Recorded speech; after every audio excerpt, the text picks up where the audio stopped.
আসসালামু আলাইকুম রহমতুল্লাহ। আসলে সুন্দর একটা পরিবেশে অফিসতে বাইরেলাম। দেখেন, মানে এখন একটা ভিডিও পোস্ট করছি। একজন ভালো শিক্ষিত একটা মহিলা বা মেয়ে মানুষ, হয়তো 28, 27, 30-এর কাছাকাছি বয়স। তো সে দেখেন মাননীয় প্রধানমন্ত্রী শেখ হাসিনার নিয়ে একটা বক্তব্য দিছিল যে তাকে বলা হয় যে পালিয়ে গিয়েছে। এই পালিয়ে যাওয়ার বিষয়টা নিয়ে আমি একটু কথা বলি। উনি বলছে যে সেনাবাহিনী ওনাকে মানে বাধ্য করেছে লাস্টে ওনাকে প্লেন দিয়ে ভারতে দিয়ে আসার জন্য।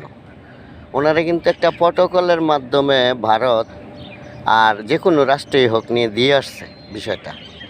আর পালিয়ে গেলে কিন্তু অনেক মন্ত্রী আছে, এমপি আছে, দেখছি তারা গোপন সূত্রে বিভিন্ন জায়গা সিএনজি দেয়, এন্দা পলায় গেছে ইন্ডিয়ার ভিতরে, মানে কেউ জানেও না, গভীর রাইতে বা দিনে। এটাকে বলে পালিয়ে যাওয়া। কিন্তু তাকে স্বৈরাচার হিসাবে পালিয়ে যাওয়া, এটা আসলে কতটুক যুক্তিসঙ্গত কথা? এটা আসলে আমি মনে করি যে ভালো একজন শিক্ষিত ছেলে হলে বা মেধাবী ছাত্র হলে আপনি এই কথাটা বলতে পারেন না যে পালিয়ে যাওয়া কাকে বলে। আর একজন সেনাবাহিনীর হেলিকপ্টার দিয়ে নিয়ে ভারতে পৌঁছায় দিয়ে আসাটাকে কি বলে? তো এই জিনিসগুলো যদি আপনারা এইভাবে কথা বলেন, আপনাদেরকে সুশিক্ষায় শিক্ষিত বলা চলে কিনা আবার বুঝেন। নিজেরটা নিজেই চিন্তা ভাবনা করেন যে আসলে আপনারা পাকিস্তানের একটা পরাশক্তি, ৭১-এর যুদ্ধে বাংলার মাটিতে মানুষকে বিভিন্ন ধরনের ক্ষতি করার চেষ্টা।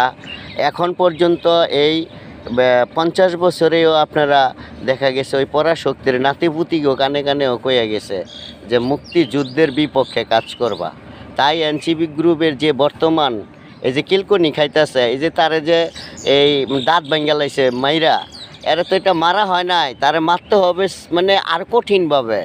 হয়তো অন্য পয়সা আছে মানে বাকি মারগুলো খাওয়ার জন্য, কিন্তু তার সময় আসলে দেখবেন যে তাদেরকে মানুষ কিভাবে মারে। তারা কিন্তু এই দেশটা ক্ষতি করছে, তাদের জন্য এনসিপি, এই যে নাহিদ হাসনাত, হে তো আসলে আমাদের সামনে কিছুই না। এই যে ব্রাহ্মণবাড়িয়া, বিভিন্ন জায়গায়, কুমিল্লা, 64টা জেলায় মানে বড় বড় লেভেলের যারা সভাপতি, সেক্রেটারি, ভাইস চেয়ারম্যান, আমি ছোট্ট একটা ছেলে মকবুল হোসেন, তাদের থেকেও আমার অনেক সম্মান, অনেক ভালোবাসা আছে 64 জেলায়।